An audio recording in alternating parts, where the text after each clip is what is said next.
My name's Eric. I'm 37 years old. I have 5 children. I'm married. And I've been an addict since I was 14 years old. When I was 16 years old and I was sent away to an industrial school, that was the time most kids were learning how to balance their checkbooks, learning how to prepare for college, learning how to just prepare for life in general. Instead, I learned how to become a drug dealer. I learned how to collect money. I learned how to manipulate. I learned how to get around the system. When I was at the age of 18, I had the FBI and CIA break down my door for drug dealing. I had my 5-month-old daughter at the time in the middle of the floor when they came into the house. By the age of 21, I went to my first treatment center and my first psych ward. I've been in a total of 9 psych wards, 9 hospitals. Before I went to ShareHouse Robinson, before I even went to the emergency room, I was living in a car. I couldn't hold a job down. Every time I used, I overdosed. I had no family left. My last family member, my mother, had told me not to come home or to call her until I had sobered up and cleaned up.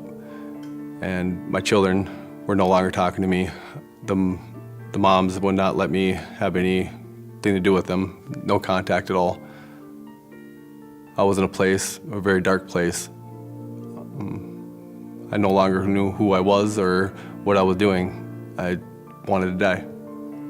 The way I got into Robinson and ShareHouse is I overdosed on a whole bunch of prescription medication. I went to an emergency room and a doctor came back and I was asking him if I could leave, and he said, "No, Eric, you can't leave." And I said, "Why not?" And he said, "Well, your blood levels are so high that I cannot let you go. You need to go to the state hospital." So I went to the state hospital, and while I was in there, I had talked to a psychiatrist of mine since she'd known me since I was 16 years old, and she referred me to a place called ShareHouse in Robinson. When I went to ShareHouse Robinson, I had no clue who I was. Robinson took me in, non-judgmental. They gave me time to start to get to know myself.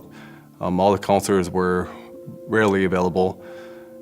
They taught us how to live. They taught us how to do simple things that people take for granted, as far as how to eat, how to get exercise, how to cope with certain things that people take for granted that they deal with every day. The other treatments I went to were for about 30 days. And in those 30 days, it was just enough time for me to clean up, get healthy enough to go back out there and do it again.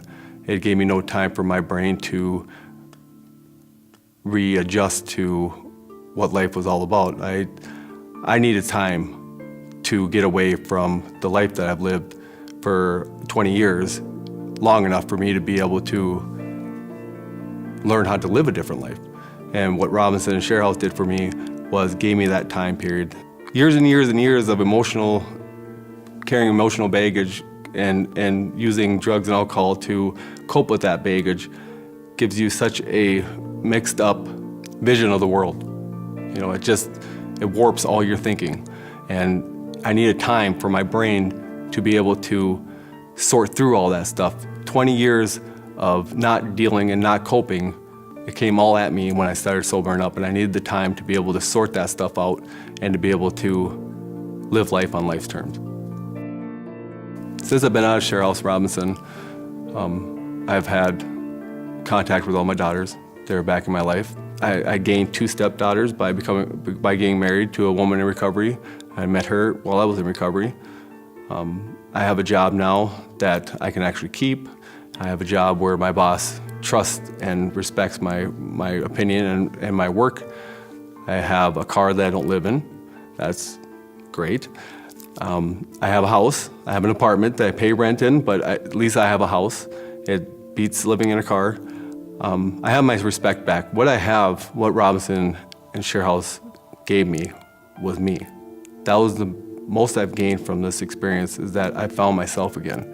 And that was the worst thing that I've lost everything in life, and that was the worst thing, was losing yourself, being lost. And I found myself again.